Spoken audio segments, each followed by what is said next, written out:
vector fields. The goals in this section to sketch a vector field, number one. Number two, to find the gradient vector field of a function. Okay, so what the heck is a vector field? Well, okay, in words, a vector field f is a function that maps points to vectors. So to represent this symbolically, we could say f of x, y, two ways to say it. If we're mapping a point in R2 to a vector in R2, then the input would be just x and y. And we could think of the I component as a function of x and y. We'll call it p. So p of x, y times I.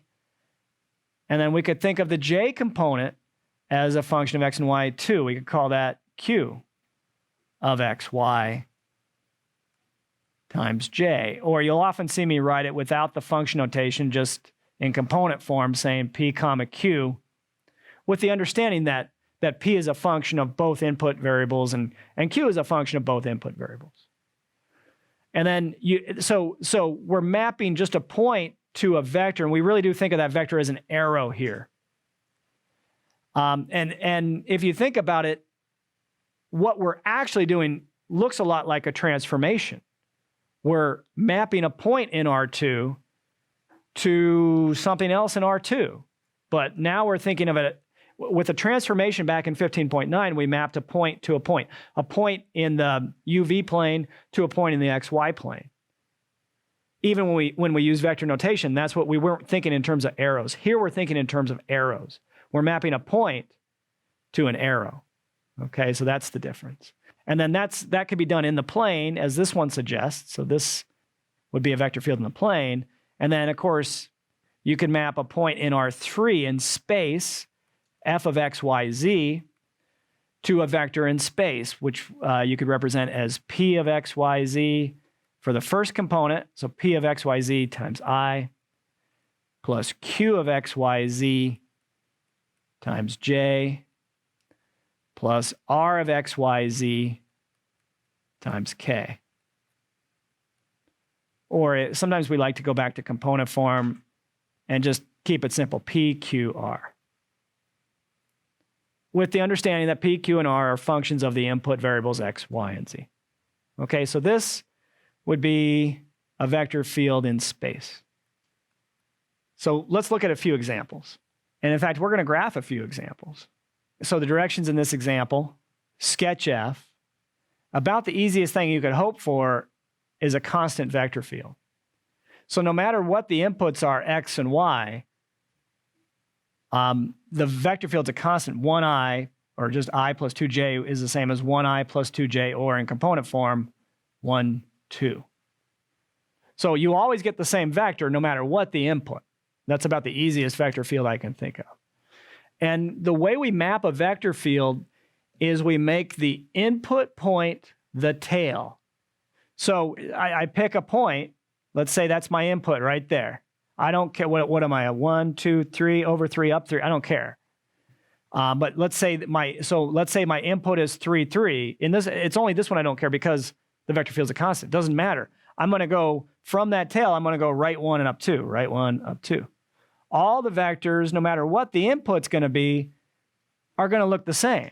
And so I don't really have to pay much attention to what the input is. Wherever I pick my point, I go over 1, up 2.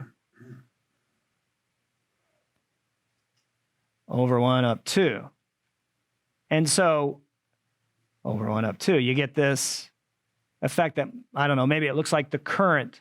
Maybe it looks like we're modeling the current in the river, and it's all, there's no eddy currents or anything. It's all going in a uniform direction, kind of slanted like so. Over 1, up 2. That makes sense? Over 1, up 2. So it's super easy to plot a constant vector field. Any questions on that? But do you think they're all going to be constant? No, that wouldn't be very interesting, would it? Part B, here we have f of x, y equals y times j. which if you prefer component form, we could express as what? What components would this have? 0, y. So this one we have to think a little bit. So if I made the input 2, 0, what's the vector? Well, what's the y component of this point? Well, I don't want to draw an arrow there. I was about to draw an arrow to point at the point, but that's probably not a good idea. So this point, this input, so if you wanted to make a table, you could, although I won't do that too often. So the input is a point,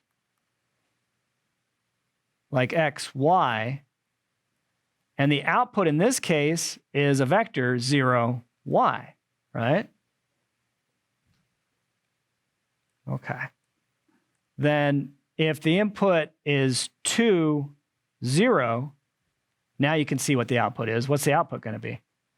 The y value is 0. It's 0, 0. So is that a very interesting input? The 0 vector doesn't have any length to it. It's just a dot. So that's a pretty boring input. We should try something else. What if, in other words, one with a non-zero y? So what would say something along the y? I don't think the y, if a y has a non-zero value, it'll map to something. So what would a vector along the y-axis look like? Say at, let's use an input of 0, 1. What would that map to? Same y value no matter what, right? 0, 1. Oh, so the input would map to the corresponding vector with the same coordinates, wouldn't it? That's kind of weird. Okay, so we would, from this, make the input the tail, and then go over 0, up 1. So like that. But what would it look like if we made the input 0, 2? You'd go up the y coordinate. The x coordinate's always 0, right? That's what this says. X coordinate's always 0, so it's always a vector pointing straight up. And its length is going to be basically the length of the y coordinate, right? So it would be the vector 0, 2. So maybe I don't want to do it right there because it looks like it's connected. How about if I input 0, 3, then how long what should the y coordinate be? So 0, you input 0, 3, that should go to the vector 0, 3, right? So that would be from that input point 0, 3, you go up 1, 2, 3. But then what if you went down? What if you used an input of 0, negative 1? Then what's the output? A vector 0, negative 1, right? So it would look, you'd go over 0, but in a down 1, wouldn't you? Or if you put in 0, negative 3, 1, 2, 3, you'd go in the direction of negative 3, 0, negative 3. So over 0, down 1, 2, 3. Like that? Does that make sense?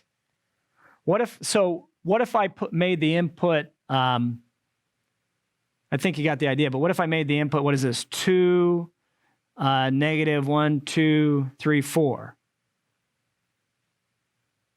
Then the x coordinate's always 0. What's the y coordinate? If the input y is negative 4, negative 4. So I go 1, 2, 3, 4 down there, like that. Or if I input 2, 1, oh, it's going to look, along any horizontal line, they're all going to look the same, aren't they? Ah, now you found a quick way to graph a whole bunch.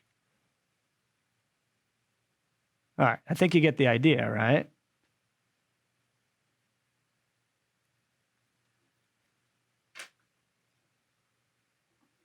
Okay, and you could keep doing that the rest of your life, and you wouldn't get the whole vector field, right? So I'll stop on that one.